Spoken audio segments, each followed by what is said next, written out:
బ్రాహ్మణులంతా సంఘటితంగా ఉండి మన హక్కుల సాధన కోసం పోరాడటానికి సిద్ధంగా ఉండాలి. లేకపోతే మన జాతి భవిష్యత్తు ఉనికిని కోల్పోయే ప్రమాదం ఉంది. కాకినాడ జిల్లా విశ్వ బ్రాహ్మణ సంఘం ప్రమాణ స్వీకారోత్సవ కార్యక్రమంలో పలువురు వ్యక్తులు పిలుపు.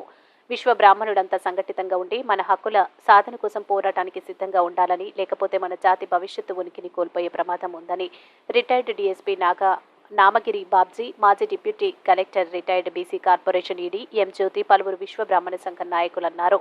ఆదివారం మండల కేంద్రమైన కిర్లంపూడి వీర బ్రహ్మేంద్ర స్వామి ఆలయంలో ఇటీవల నూతనంగా ఎన్నికైన కాకినాడ జిల్లా విశ్వ బ్రాహ్మణ సంఘం నూతన కార్యవర్గ ప్రమాణ స్వీకారం ఎంతో అట్టహాసంగా నిర్వహించారు. ఈ కార్యక్రమానికి బీసీ కార్పొరేషన్ విశ్రాంత ఈడీ ఎం జ్యోతి, రిటైర్డ్ డీఎస్పీ నామగిరి బాబ్జీ, విశ్వ బ్రాహ్మణ కార్పొరేషన్ మాజీ చైర్మన్ సింహాద్రి కనకాచారితో పాటు పలువురు విశ్వ బ్రాహ్మణ సంఘం అతిరథ మహారథులు ముఖ్య అతిథులుగా పాల్గొని ప్రసంగించారు. ఈ సందర్భంగా వారు మాట్లాడుతూ విశ్వ బ్రాహ్మణులంతా సంఘటితంగా ఉండి ప్రభుత్వానికి మన సత్తా చాటవలసిన అవసరం ఎంతైనా ఉందన్నారు. లేకపోతే భవిష్యత్తులో మన ఉనికిని కోల్పోయే ప్రమాదం ఉందన్నారు. రాష్ట్ర జనాభాలో 30 లక్షలు ఉన్న మన జాతిని లెక్కల్లో 7 లక్షలు మాత్రమే చూపిస్తున్నారన్నారు. విశ్వ బ్రాహ్మణులను అడ్డగోలుగా విభజించిన పాపం రాజకీయ నాయకులదే అన్నారు. ఇప్పటికైనా మన జాతి మేల్కొని మన హక్కుల సాధనకు పోరాడాల్సిన అవసరం ఎంతైనా ఉందన్నారు.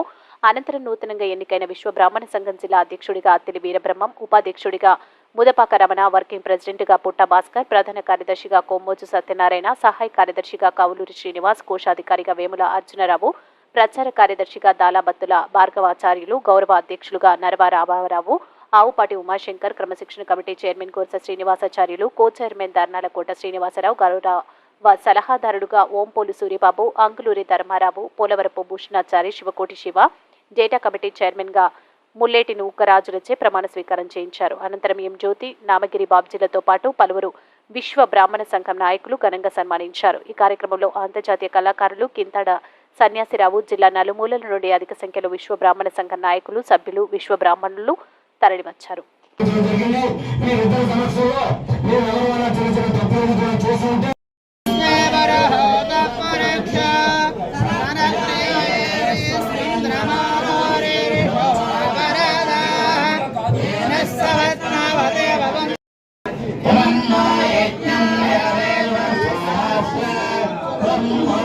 దండ పట్టుకోండి.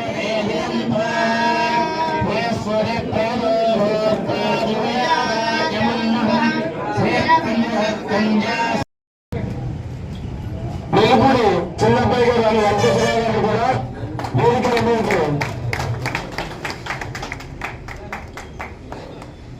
పిసిసి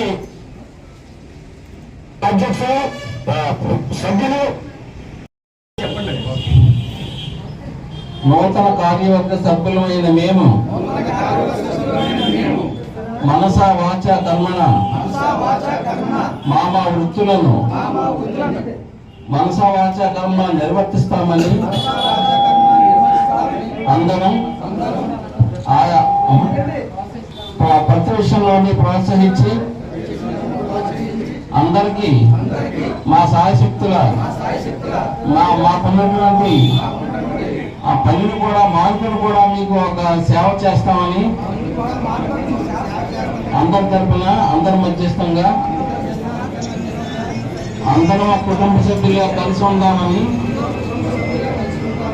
కోరుకుంటూ నేను ప్రమాణ స్వీకారము చేస్తున్నాను. జై విశ్వకర్మ, జై విశ్వకర్మ, విశ్వబ్రాహ్మణ ఐక్యత, విశ్వబ్రాహ్మణ ఐక్యత, విశ్వబ్రాహ్మణ ఐక్యత.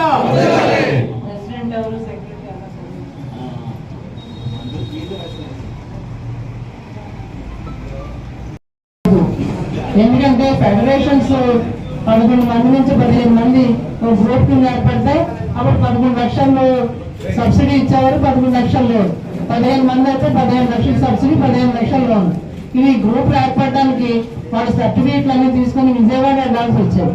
ఇప్పుడు వీళ్ళందరూ ఏం చేసేవారంటే అది 5-6 గ్రూపులు కానీ 10 మంది గ్రూపులు కానీ అయిన తర్వాత ఒక 2 మనుషులు వెళ్ళిపోయేవారు.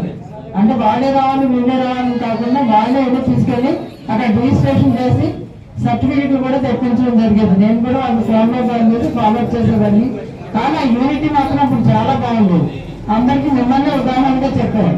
కాబట్టి ఇప్పటికీ కూడా మీకు నేను చెప్తున్నది ఏంటంటే మనం అంతా ఒకటి. ఆ కాన్సెప్ట్ బతకాలి కానీ వేరే కాదు. మనకి ఏదన్నా ఉందంటే 10 మందికి మనం ఉపయోగపడే విధంగా ఉంటేనే మన జీవితం సార్థకం అవుతుంది. భగవంతుడు కూడా మనకు సహాయం చేస్తాడు. అలాగే ఒకరు బాగున్నారని ఈర్షపడడం అనేది ఎప్పుడు చేయకూడదు. అలాగే మన కష్టాధికారం మనకి మిగులుతుంది ఎప్పుడు కూడా. నేను డిప్యూటీ కలెక్టర్ చేసిన ఎప్పుడు ఎవరి దగ్గర రూపాయి చేసి సంపాదించలేదు.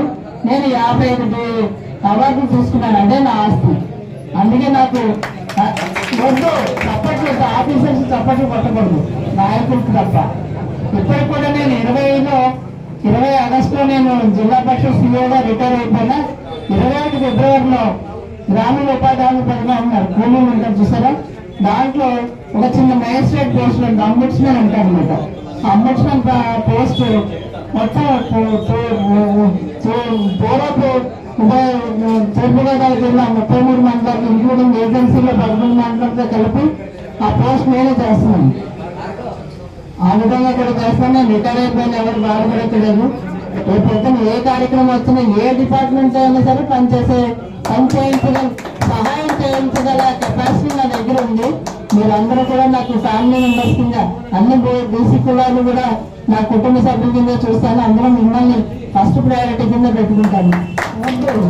కాబట్టి ఎప్పుడైనా సరే అర్ధరాత్రి 2 గంటలకు ఫోన్ చేసినా నేను ఫోన్ ఎత్తే ఆఫీసర్ని, ఎందుకంటే రెవెన్యూలో ఉంటాం కాబట్టి ఎప్పుడు ఎవరికి ఏమి అవసరం వస్తుందనే ఉద్దేశంతో ఉంటాము. అదే అలవాటు అయిపోయింది నాకు. కాబట్టి మీరు ఎప్పుడు కూడా ఏదైనా అవసరం ఉన్నా నాకు మీరు ఫోన్ చేయొచ్చు. చాలా మంది దగ్గర నా ఫోన్ నెంబర్ ఉంది, మళ్ళీ ఇంకొకసారి చెప్తున్నాను, 9594 633 569 నా నెంబరు. ఎప్పుడు ఫోన్ చేసినా నేను చేయగల సహాయం ఏదైనా ఉంటే తప్పనిసరిగా నేను మీకు చేస్తాను. ముందు కూడా మీరు ఇంత ఆదరించి నన్ను, ఇంత ఆడపడుచుకుంది నన్ను చూస్తున్నందుకు నాకు చాలా ఆనందంగా ఉంది. ఎందుకంటే ఇప్పుడైనా ఇంకా సొసైటీ ఉండేదాన్ని, కానీ మా డ్రైవర్ వాళ్ళ అమ్మాయి దగ్గరికి విశాఖపట్నం వెళ్ళాలన్నమాట. అందుకోసం నేను మీ దగ్గర నుంచి సెలవు తీసుకుంటామని ముందు మాట్లాడడం జరిగింది. అనేటువంటిది కూడా ఈ యొక్క రాజకీయ నాయకుల దృష్టిలో ఉండి దీన్ని విడదీశారు. చాలా వరకు ఎవరి దారాలు విడదీస్తున్నారు. వీళ్ళు వడ్రంగులు, వీళ్ళు శిల్పులు, వీళ్ళు స్వర్ణకారులు, అది ఇది అనేసి. తర్వాత ఎలక్షన్ లిస్టులో కూడా, ఓటర్ లిస్టులో కూడా వీడు కంసాలి, వీడు శిల్పి, వీడు వడ్రంగి అన్నారే తప్పిస్తే వీడు విశ్వబ్రాహ్మణ అని ఎక్కడ పెట్టలేదండి. అది మన అందరూ ఎందుకు అలా ఊరుకున్నామో నిమ్మకు నీరెత్తినట్టు. అంటే మనమే కాదు, మన పెద్దలు, మన తాతలు, ముత్తాతలు కూడా అక్కడి నుంచి ఇలా నడుస్తూ ఉంది. కనీసం ఇప్పుడు కుర్రకారు వచ్చారు, కనీసం యువరక్తం వచ్చింది. ఎప్పుడైనా సరే దాంట్లో ఉన్న ఇంటెన్సిటీ తెలుసుకోండి. ఫస్ట్ ఇంటెన్సిటీ తెలుసుకోండి. కంసాలి అంటే ఈ కంసాలు ఎంతమంది, స్వర్ణకారులు ఎంతమంది, ఈ వడ్రంగులు ఎంతమంది, ఈ శిల్పులు ఎంతమంది, ఈ పౌరవచ్చులు ఎంతమంది అని విడదీసేస్తున్నారు. సో మనది యాక్చువల్గా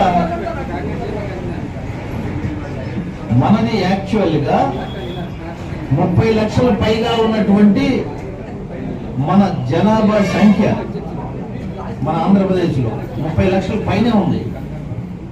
కానీ గవర్నమెంట్ చూపించేది 7 లక్షలే చూపిస్తున్నారండి. అది బాగా గుర్తుపెట్టుకోండి. ఈ 7 లక్షలు ఉండవలసిన వీళ్ళతో మనకేంటి? మనం పిలిస్తే వస్తారు, అరే టీలు అందించండి రండి అందిస్తారు, అలా రెండు జెండా కట్టుకుంటారంటే జెండా కట్టుకుంటారు. ఇదే భావన ప్రతి రాజకీయ నాయకుడి దృష్టిలోనూ కూడా ఉందండి ప్రజెంట్. అది తుడిచేయాలి మీరందరూ కలిసి. అంటే మీరంటే ఈ జిల్లా ఒకలే కాదు, అందరూ కూడా. నేను అందరికీ పిలిపించేది అదే. ఇప్పటికైనా ఐక్యతగా ఉండి ఫస్ట్ మన యొక్క జనసాంద్రత ఎంత ఉందో మనం తెలుసుకోవాలి. గవర్నమెంట్ దృష్టిలో అది సాధించాలి. మనం అది సాధిస్తేనే మన విలువ వస్తుంది, లేదంటే విలువ రాదు. తర్వాత మనలో ఎవరైనా నాయకుడు కానీ పైకి వచ్చి నేను ఎలక్షన్లో నించుంటారంటే మన అందరూ సపోర్ట్ చేయాలి. అంతేగాని వీడు టీడీపీకి వెళ్తున్నాడు, వాడు జనసేనకి వెళ్తున్నాడు, ఇంకోదానికి వెళ్తున్నాడు, లేకపోతే ఈడీ వర్గం, ఈ నేర్కోడు, ఈ బొద్దుకోడు, ఈ దిగ్మల మాటలన్నీ మానేసి మనవాడు అని అందరూ కట్టుకుని వచ్చేయాలి. అయితే అలా చేస్తేనే మనకి ఐక్యత అనేటువంటిది పైకి వస్తుంది. అమ్మో వీళ్ళ జోలికి వెళ్ళకూడదురా అనే భయం రాజకీయ నాయకులకు వస్తుంది. రాజకీయ నాయకులకి భయం కల్పించాలండి, అంతేగాని రాజకీయ నాయకులు సంఖ్యలో దూరుకోవడం కాదు. ఓ 10 మంది వెళ్ళి టీడీపీలోను, ఓ 10 మంది వెళ్ళి ఇంకోళ్ళ దగ్గరికి చేరిపోయి వాళ్ళు పిలిస్తారు ఎవరైనా వెళ్తే దీనివల్ల విలువ ఉండదండి. ఇప్పుడు ఎస్సీ ఎస్టీలు వాళ్ళు ఎవరి దగ్గరికి వెళ్ళరండి. ఫర్ యువర్ ఇన్ఫర్మేషన్, మాదిగులు ఎవరి దగ్గరికి వెళ్ళరు, వాళ్ళే ఉంటారు, వాళ్ళే పోరాడతారు. ఈ రాజకీయ నాయకులందరూ కూడా వాళ్ళ దగ్గరికి వెళ్ళి దేవుళ్ళు ఆడతారు ఓట్ల కోసం. అదొకటి గుర్తుపెట్టుకోండి. సో మనం వాళ్ళకన్నా హీనం అయిపోకూడదు. మన జాతి ఔన్నత్యం గురించి మనం చెప్పుకున్నాం, మన విశ్వకర్మీయులు అని చెప్పుకున్నాం, మనం సృష్టికర్తల యొక్క వంశస్థులని చెప్పుకున్నాం. దాని తగ్గట్టు మన యొక్క ప్రవర్తన, మన యొక్క జయం, మన యొక్క పట్టుదల ఇవన్నీ ఉన్న రోజునే ఆ పదం మనం వాడాలి. లేదంటే ఆ పదం వాడడానికి మనకి అర్హత లేదు.